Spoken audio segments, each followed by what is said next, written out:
নমস্কার শ্রোতা বন্ধুরা, আবারও একটি নতুন ভিডিও নিয়ে আমার রাধে রাধে চ্যানেলে আপনাদের সুস্বাগতম জানাই। আপনার জীবনে যদি কখনো বড় থেকে বড়তর বা ছোট থেকে ছোট সমস্যা আসে, চিন্তা আসে, তবে ভগবদ গীতার এই 30টি উপদেশ সেই সময় আপনাকে রাস্তা দেখাবে।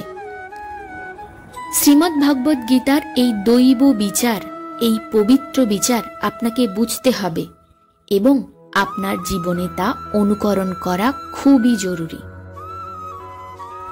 শ্রীমদ্ ভগবদ গীতার প্রথম উপদেশ, অবশ্যমেব ভুক্তবম কৃতম কর্ম শুভাশুভম। এর মানে আপনি যে কোনো কর্ম করেছেন তার ফল আপনাকে অবশ্যই ভোগ করতে হবে। যদি আপনি ভালো কাজ করে থাকেন তাহলে তা আপনার অজান্তেই কোনো খারাপ সময়ে তা আপনাকে বাঁচিয়ে নেবে। যদি ভুল বা পাপ বা খারাপ কাজ করে থাকেন তাহলে তার সাজাও আপনাকে অবশ্যই ভোগ করতে হবে। মানুষ যতই লুকিয়ে কর্ম করুক, যতই চালাকির সঙ্গে কাজ করুক না কেন, ওই যে বলে না, পরমাত্মা বা ঈশ্বরের নজর চারিদিকে ক্যামেরার মতো লাগানো আছে। তিনি আমাদের প্রত্যেক পদক্ষেপের হিসেব রাখছেন। এটিকে আমরা একটি গল্প দিয়ে বোঝানোর চেষ্টা করি। একটি গ্রামে দুই বন্ধু ছিল। ওই দুইজন বলল, এখানে আমরা অর্থ উপার্জন করতে পারছি না। তাই তারা অর্থ উপার্জনের জন্য শহরে চলে যাওয়ার সিদ্ধান্ত নিল। কিছু বছর শহর থেকে অনেক অর্থ উপার্জন করলেন। তারপর ভাবলেন, এবার আমরা বাড়ি ফিরে যাই, অনেক অর্থ উপার্জন করেছি। ওই সময় যাতায়াতের এত সুযোগ সুবিধা ছিল না। তারা গরুর গাড়িতেই যাচ্ছিলেন। যেতে যেতে রাস্তাতেই রাত হয়ে গিয়েছিল। তারা বলল যে, আজ রাত আমরা এখানেই বিশ্রাম নিই। এক বন্ধু বলল, আমি এখানে থেকে অর্থের পাহারা দিচ্ছি, তুমি বাজারে গিয়ে খাবারের ব্যবস্থা করো। যখনই ওই বন্ধু বাজারে গেল তখনই তার মনে পাপ এসে গেল। সে ভাবল, এত টাকা উপার্জন করলাম, যদি এই জঙ্গলে তাকে মেরে দিই তাহলে সব অর্থ আমার একার হবে। তাই সে খাবারে বিষ মিশিয়ে দিল। যখন তার বন্ধু খাবার খেয়ে মারা গেল, অপর বন্ধু সব অর্থ নিয়ে নিজের বাড়ি ফিরে গেল। কিছু বছর পর তার ঘরে এক পুত্র সন্তানের জন্ম হলো। কিন্তু সেই সন্তান সর্বদা অসুস্থ থাকত।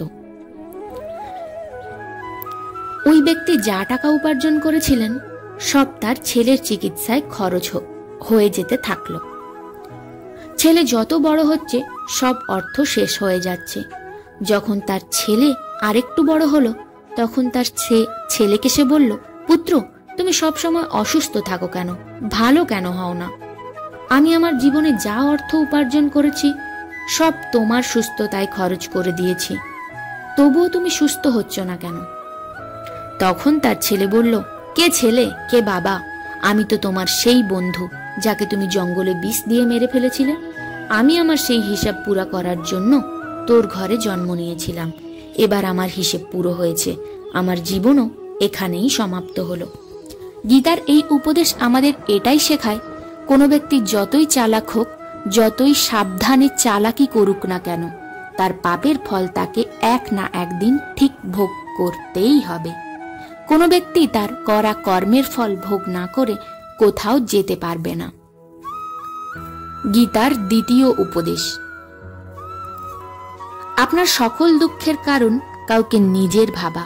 আপনি কখনো খেয়াল করে দেখবেন, আপনার জীবনের সকল দুঃখ, সকল চিন্তা, সকল কষ্ট সেখান থেকেই আসে যেখানে আপনার আত্মীয়তা রয়েছে। এটা আমার নিজের, এখান থেকেই সকল দুঃখ কষ্টের আবির্ভাব ঘটে। চলুন একটি গল্পের মাধ্যমে বোঝার চেষ্টা করি। এক ব্যক্তির এক প্রাসাদ ছিল। তিনি তার জীবনের সকল সম্পত্তি দিয়ে সেই প্রাসাদ বানিয়েছিলেন। চারিদিক থেকে লোকেরা তার প্রাসাদ দেখতে আসত। অনেক বড় বড় জমিদাররা তার প্রাসাদটিকে কেনার জন্য প্রস্তাব দিয়েছিলেন। তাই প্রাসাদটি নিয়ে তিনি অহংকার করতেন। তার বেঁচে থাকার কারণ ছিল ওই প্রাসাদ। একদিন সেই প্রাসাদে আগুন লেগে যায়। তখন তিনি বাজারে গিয়েছিলেন। এসে দেখছেন প্রাসাদ জ্বলছে। নিজের ঘরকে আগুনে জ্বলতে দেখে বলে, যদি প্রাসাদ না থাকে আমিও থাকবো না। যদি প্রাসাদ আগুনে পুড়ে নষ্ট হয়ে যায় তাহলে আমি বেঁচে কি করব? তিনিও সেই আগুনে পুড়তে যাচ্ছিলেন। তখন অন্য এক ব্যক্তি তাকে ধরে ফেললেন এবং বললেন, তোমার ওই প্রাসাদ কালকে তোমার ছেলে অন্য কাউকে বিক্রি করে দিয়েছেন। যখন ওই ব্যক্তি জানল যে প্রাসাদ তার নয়, তখন অন্য কারোর হয়ে গেছে, তখন তার সব চিন্তা শেষ হয়ে গেছে। যেমন অন্য লোকেরা জ্বলন্ত প্রাসাদ দেখে তামাশা দেখছে, তিনিও দাঁড়িয়ে দাঁড়িয়ে দেখছেন। এমন সময় তার ছেলে এলো।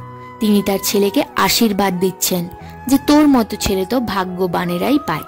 আজ এই ঘরে আগুন লেগে গেছে আর তুই কাল ঘর বিক্রি করে দিয়েছিস।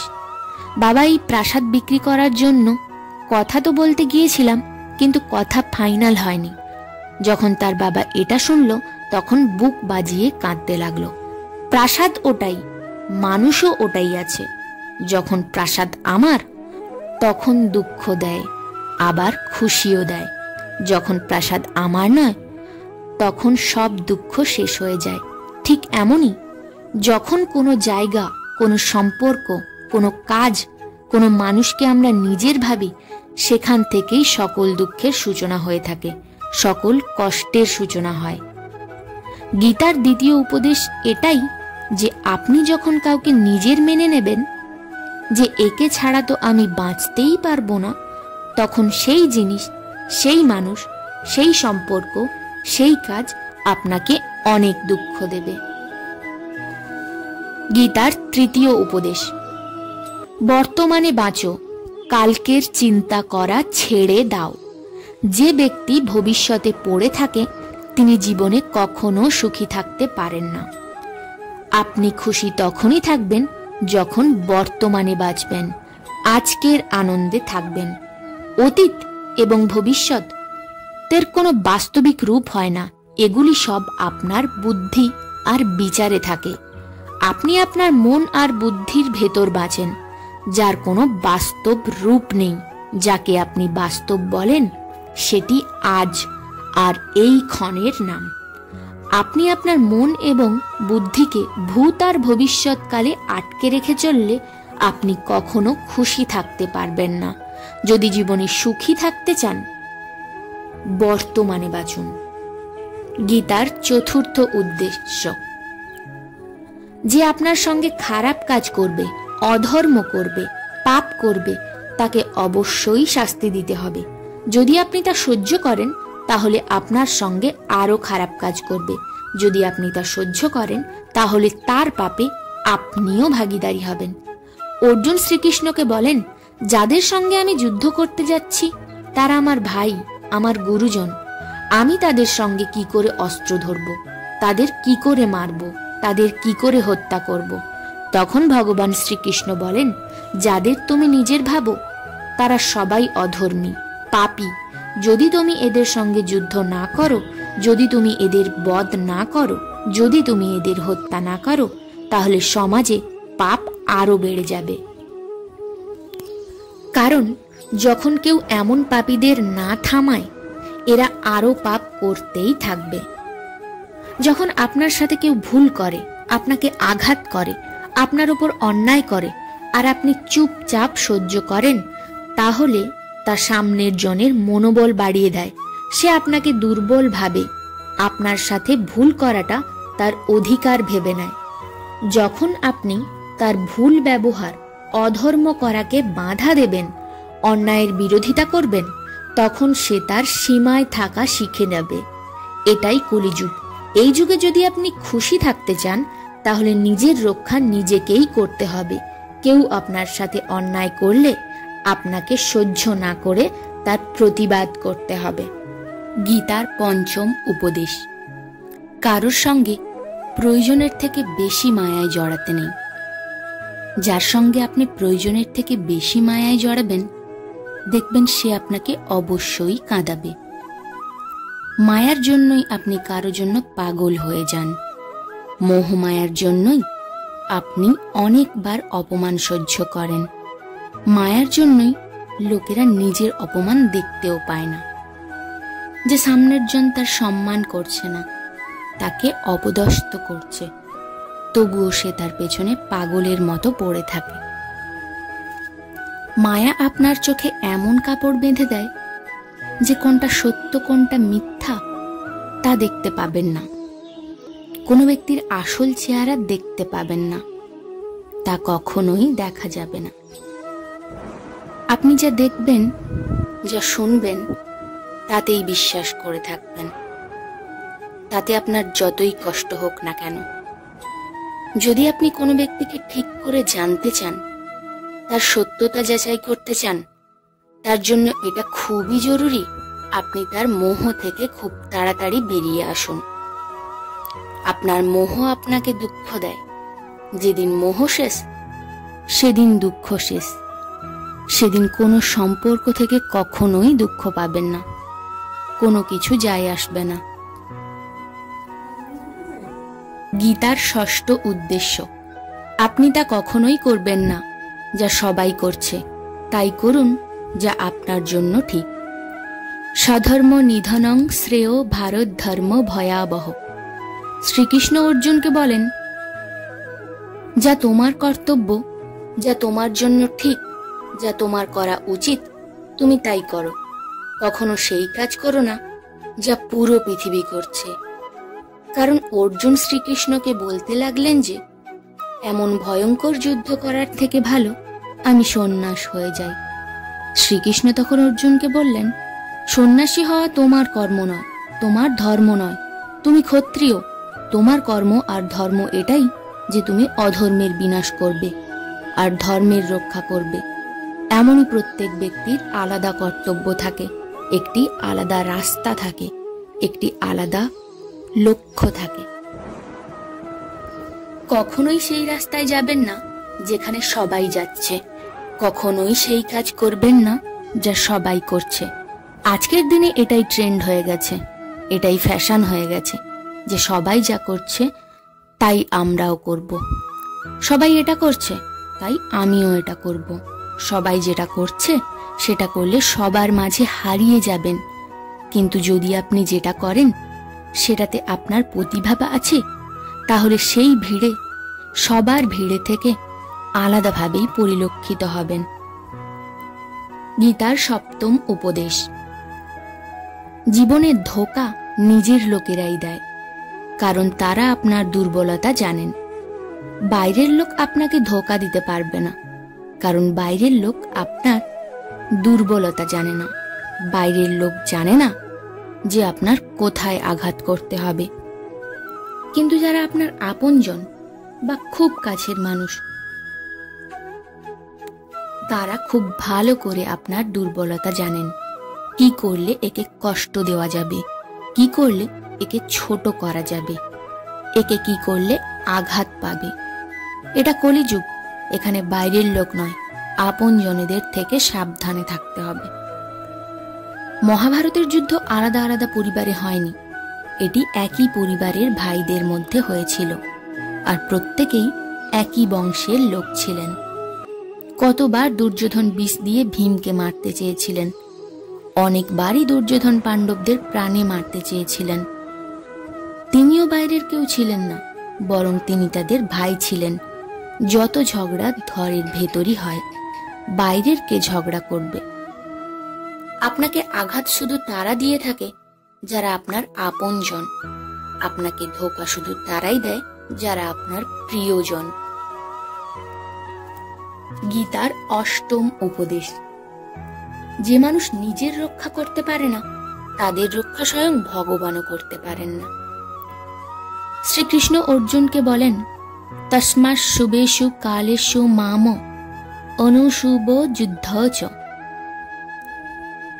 শ্রীকৃষ্ণ বলেন, হে অর্জুন, তুমি সব যুগে আমাকে স্মরণ করো এবং যুদ্ধ করতে থাকো। তখন অর্জুন শ্রীকৃষ্ণকে জিজ্ঞাসা করলেন, এই যুদ্ধ তো কিছুদিনে শেষ হয়ে যাবে, কিন্তু আপনি আমাকে এটা কেন বলছেন যে তুমি সব সময় আমাকে স্মরণ করবে আর যুদ্ধ করবে? এর মানে কি? শ্রীকৃষ্ণ তখন বললেন, এই জীবনটাই হলো যুদ্ধক্ষেত্র। এই জীবনে সুখ দুঃখ আসবে, আর তোমাকে তার সঙ্গে সাহসের সঙ্গে লড়াই করতে হবে। শ্রীকৃষ্ণ এটা বলেনি তুমি চুপ করে বসে থাকো, আমি যুদ্ধ করব। গীতার জ্ঞানে অনেক গভীরতা রয়েছে, তা আমাদের বুঝতে হবে। আমাদের জীবনের সুতো ধরে ঈশ্বর বসে আছেন, কিন্তু যুদ্ধ আমাদের করতে হবে আর ভগবানকে স্মরণ করতে হবে। হে ঈশ্বর, আমাকে শক্তি দিন, আমাকে বুদ্ধি দিন, আমাকে জ্ঞান দিন, বোঝার শক্তি দিন, যার দ্বারা আমি জীবনের সমস্ত যুদ্ধ জিততে পারি, আমি জীবনের সঠিক পথে চলতে পারি। কিন্তু আপনাকে নিজের যুদ্ধ নিজেকেই করতে হবে। যে লোকেরা এটি বলেন আমি কিছু করব না, সবই ভগবান করবেন, তাই বলেছেন অলস মানুষকে দেখে ভগবানও লজ্জা পান। এ কিছু করবে না। ভগবান আপনাকে বুদ্ধি দিয়েছেন, বোঝার শক্তি দিয়েছেন। ভগবান আপনাকে প্রেরণা দেন, শক্তি দেন। নিজের রক্ষা নিজেকেই করতে হবে, নিজের লড়াই নিজেকেই লড়তে হবে। গীতার নবম উপদেশ। কোন রকম এমন বাজে অভ্যাস করবেন না যা আপনার জন্য ভুল বা আপনার জীবন শেষ করে দেবে। কোথাও না কোথাও এই মহাভারতের যুদ্ধ জুয়ার অভ্যাসের ফলেই শুরু হয়েছিল। সব খেলা ওখান থেকেই শুরু হয়েছিল। এমন একটি অভ্যাস যেখানে যুধিষ্ঠির নিজের ভাইদের দাউরে নিজের স্ত্রীকেও দেয়, এমন জেতার নেশায় যেখানে নিজের সবকিছু হারিয়েছিলেন। এমনই আমরা আমাদের জীবনে যদি কোনো বাজে অভ্যাস গড়ে তুলি, সে যে কোনো অভ্যাস হতে পারে, সে নেশার হোক বা মোবাইলের হোক বা খারাপ সঙ্গ হোক, কোনো মানুষ হোক, কোনো খারাপ কাজ হোক, যে কোনো খারাপ অভ্যাস আপনার জীবন শেষ করে দেবে। যদি আপনি তা না ছাড়েন, তবে আপনার সবকিছু শেষ হয়ে যাবে। আপনার খারাপ অভ্যাস আপনাকে শেষ করার আগে আপনি সেই খারাপ অভ্যাসকে শেষ করে ফেলুন। গীতার দশম উপদেশ। অলস ব্যক্তি জীবনে কখনো কোনো রকম সফলতা অর্জন করতে পারে না। লোক শুধু পরিকল্পনা করে থাকে যে আমাকে বড় ঘর তৈরি করতে হবে, বড় গাড়ি নিতে হবে, আমি পৃথিবী ঘুরতে চাই, আমার এটা চাই, আমার ওটা চাই। এটা যে কেউ ভেবে নেয়, কিন্তু তাতে পরিশ্রম করা, নিজের কর্ম করা, তা কেউ করে না। কারণ চাওয়া তো খুবই সহজ, কিন্তু তার জন্য কর্ম করাই খুবই কঠিন। সবাই চায় আমার শরীর ফিট থাকুক, কিন্তু তার জন্য এক্সারসাইজ তো নিজেকেই করতে হবে, তাই না? যে ব্যক্তি অলস হয়ে বসে থাকে তিনি না ভালো শরীর পান, না ভালো জীবন পাবেন। যদি জীবনে কিছু পেতে চান, নিজের জীবন থেকে অলসতা দূর করে দিন। অলসতার ফলে আপনি কিছু পাবেন না, বরং যেটুকু আপনার কাছে আছে তাও হারিয়ে ফেলবেন। গীতার একাদশ উপদেশ। জীবনে যদি খুশি হতে চান, তাহলে মনের দাসত্ব করা ছেড়ে দিন। অনেক লোক বলে আমরা তো অনেক কিছু করতে চাই, কিন্তু কিছু করতে পারি না। এটাও জানি কি করলে আমাদের জীবন আরো ভালো হবে, কি জিনিস আমাদের ক্ষতি করছে, তাও জানি, তবুও কিছু করতে পারছি না। সব কিছু বুঝি, কিন্তু সব বুঝেও, সব চেয়েও কিছু করতে পারি না। সেটা এজন্যই হয় আপনি আপনার মনের দাস হয়ে গেছেন। লোক নিজের জীবনের স্বাদ ছাড়তে পারছে না। আমরা ফিট হতে পারি না, পাতলা হতে পারি না, সাকসেস হচ্ছে না। কারণ আপনার যা করা দরকার আপনি তা করছেন না। আপনার মন সবকিছু বুঝেও আপনাকে তা করতেই দেয় না। সেজন্য জীবনে যদি এগিয়ে যেতে চান, তাহলে মনের দাসত্ব করা ছেড়ে দিন। মন যা বলে তাই করা ছেড়ে দিন। যেটা ঠিক সেটা আপনার করা প্রয়োজন। গীতার দ্বাদশ উপদেশ। যা আপনার তা আপনি পাবেন, তার জন্য কান্না করবেন না। আপনি যার জন্য যত কাঁদবেন সেই জিনিস আপনার থেকে তত দূরে চলে যাবে। আর যা আপনার, তা যেখান থেকে হলেও আপনার কাছে ঠিক পৌঁছে যাবে। এজন্য আপনি জীবনে যা পাননি তার জন্য আফসোস বা কান্না করবেন না। আফসোস বা কান্না করা একদম বন্ধ করে দিতে হবে। গীতার ত্রয়োদশ উপদেশ। আপনি সংসারে যত ভালোবাসা দেবেন, জীবনে ততই দুঃখ অনুভব করবেন। গীতার চতুর্দশ উপদেশ।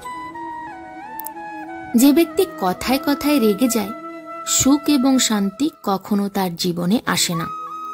কারণ যে ব্যক্তি খুব রাগী হয়, তার সকল বুদ্ধি তাকে ছেড়ে চলে যায়। সে তার মনে কষ্ট নিয়ে বেঁচে থাকে। বেশি রাগ করলে যা আপনার কাছে আছে তাও হারিয়ে ফেলবেন। এমন ব্যক্তি জীবনে কখনো শান্তিতে থাকতে পারে না। তাই কথায় কথায় রেগে যাওয়া ছেড়ে দিন শান্তিতে থাকার জন্য। গীতার 15 নম্বর উপদেশ।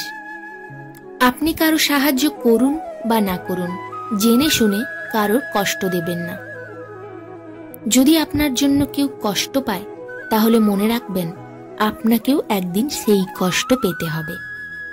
কিন্তু আপনি যদি কারো মনে কষ্ট দেন, তাহলে হয়তো আপনি সেটি জানতেও পারবেন না। যখন আপনাকে কেউ কষ্ট দেবে, তখন আপনি বুঝবেন মনে আঘাত দিলে কত কষ্ট হয়। তাই কারো সাহায্য করুন বা না করুন, কারো মনে আঘাত দেবেন না। গীতার 16 নম্বর উপদেশ।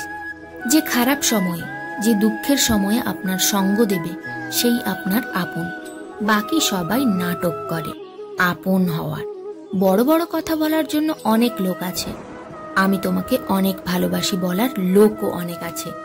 কিন্তু দুঃখ হোক বা কষ্ট হলে আমাকে বলবে। লোক আসা যাওয়ার অনেক কথা বলে, হাত তো ঠিক করে মেলাতে পারে না, আবার মন মেলানোর কথা বলে। যখন সত্যি আপনার জীবনে সমস্যা আসবে, তখন আপনি জানতে পারবেন আপনার সঙ্গ দেওয়ার জন্য কে বা কারা আছে আর কারা পালিয়ে গেছে। কারণ ওই সময় সবাই পালিয়ে যায়, কারণ সবাই জানে ওই ব্যক্তি আমাদের কাছে এসেছে মানে সাহায্যই চাইবে, আর ও আমাদের কিছু দিতে পারবে না। লোকে আপনার সাথে শুধু তখনই সম্পর্ক রাখে যখন আপনি তাদের কিছু দিতে পারবেন, তাদের লাভ হবে। কিন্তু যখন লোকেরা জানতে পারবে আপনি তাদের কিছু দিতে পারবেন না, বরং তাদেরকে আপনাকে সাহায্য করতে হবে, তখন তারা দূর থেকে দেখে পালিয়ে যায়। এজন্য যারা আপনার খারাপ সময়ে পাশে থাকবে, শুধু তারাই আপনজন, বাকি সবাই পর। কারণ শুধু নিজের নিজের বললেই নিজের হয়ে যায় না। গীতার 17 নম্বর উপদেশ। যা হয় ভালোর জন্য হয়, যা হচ্ছে তাও ভালোর জন্য হচ্ছে, আর ভবিষ্যতে যা হবে তাও ভালোর জন্য হবে। যদিও এটি অনেক গভীর কথা, কিছু জিনিস জীবনে এমন হয় যা আমাদের মনে হয় আমার সঙ্গে কেন হলো, আমার সঙ্গেই হওয়ার ছিল।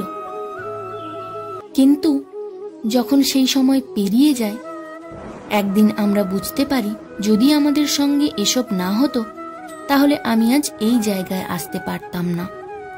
যদি এমনটা না হতো, হয়তো আমার জীবনে আরো গভীরভাবে নষ্ট হয়ে যেত, আমি সফলতা পেতাম না।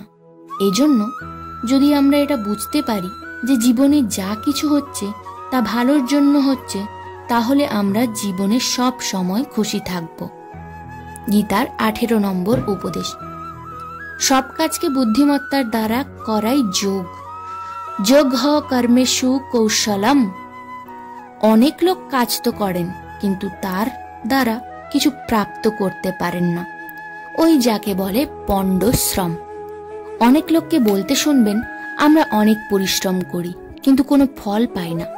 অনেক কিছু করলেই, অনেক পরিশ্রম করলেই আপনি সফলতা পাবেন না, কিন্তু সঠিকভাবে বুঝে বুদ্ধিমত্তার সঙ্গে কাজ করলেই জীবনের সফলতা অবশ্যই পাবেন।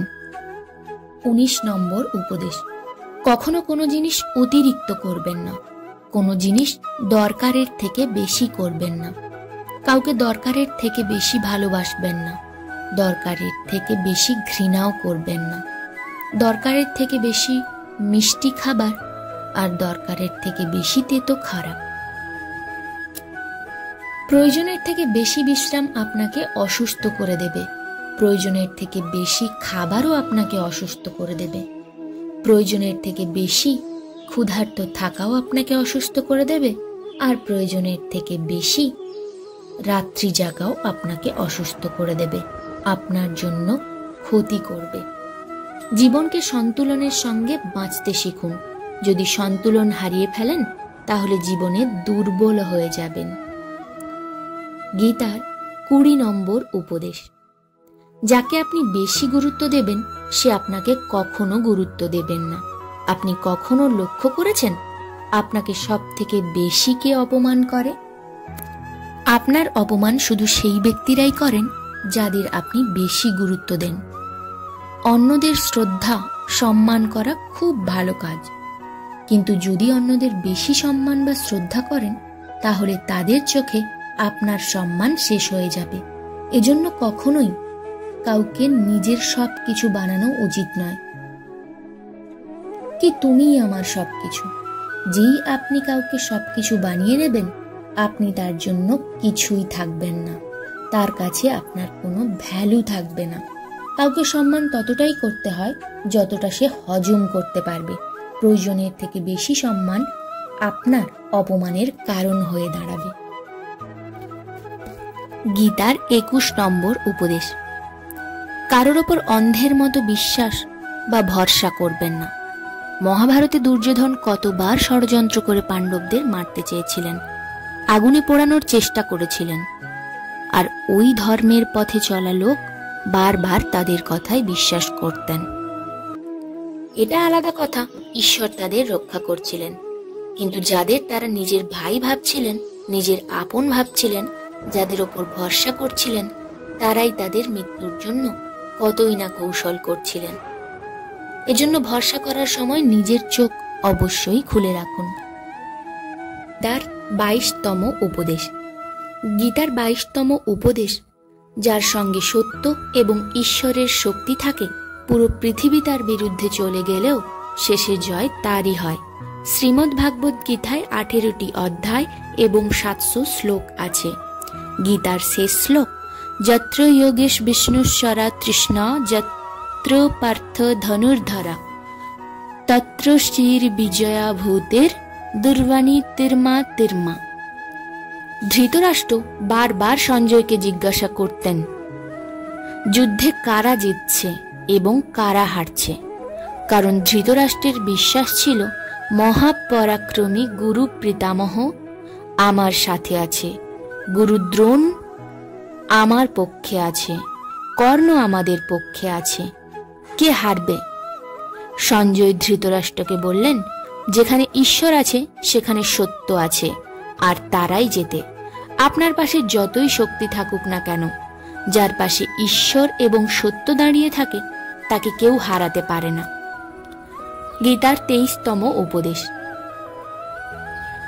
জীবনের লড়াই ঝগড়া থেকে দূরে থাকা উচিত। যখন প্রশ্ন আপনার চরিত্র, সম্মান এবং অধিকারের বিষয় হয় তখন লড়াই করতে হয়। অর্জুনও মহাভারতের যুদ্ধ করতে চায়নি, কেননা সামনে তার নিজের লোকেরা দাঁড়িয়েছিলেন, কিন্তু শ্রীকৃষ্ণ তাকে উপদেশ দিয়েছিলেন, এখানে প্রশ্ন তোমার যুদ্ধের নয়, এখানে প্রশ্ন তোমার চরিত্রের, তোমার সম্মান আর তোমার অধিকারের। যেটা দ্রৌপদীর সাথে কৌরবরা ভরা সভায় তাকে নগ্ন করার চেষ্টা করেছিলেন, এত বড় অধর্ম করেছিলেন, তা তোমার কখনোই সহ্য করা উচিত নয়। যখন প্রশ্ন চরিত্রের আসে, সম্মানের আসে, তখন সে যদি খুব কাছেরও হয় তবুও তার সঙ্গে লড়াই করতে হবে। গীতার 24তম উপদেশ। যতই খারাপ সময় আসুক না কেন, কিন্তু যে ব্যক্তি জীবনে হার মানেন না সে সব কিছু পেতে পারেন। যখন পাণ্ডবরা জুয়াতে সবকিছু হেরে গিয়েছিলেন, তাদের 12 বছরের জন্য বনবাস এবং 1 বছরের জন্য অজ্ঞাতবাস হয়েছিল। তারা ভিক্ষা করে জীবন যাপন করত, জঙ্গলে ঘুরে বেড়াতেন, ভয়ানক পশুদের মধ্যে থাকতেন, কিন্তু এত কষ্টের পরিস্থিতি সহ্য করার পরেও শেষে জয় তাদেরই হয়েছিল। নিজের মধ্যে কখনোই হসলা হারাবেন না। ঠিক এমনই আপনার জীবনে যতই কঠিন সময় আসুক না কেন, আপনার ভেতর যদি সাহস থাকে তাহলে জয় আপনারই হবে। গীতার 25তম উপদেশ, যেটা অন্য কারোর তার উপর কখনো অধিকার ফলাবেন না, কখনো তা কবজা করার কথা ভাববেন না।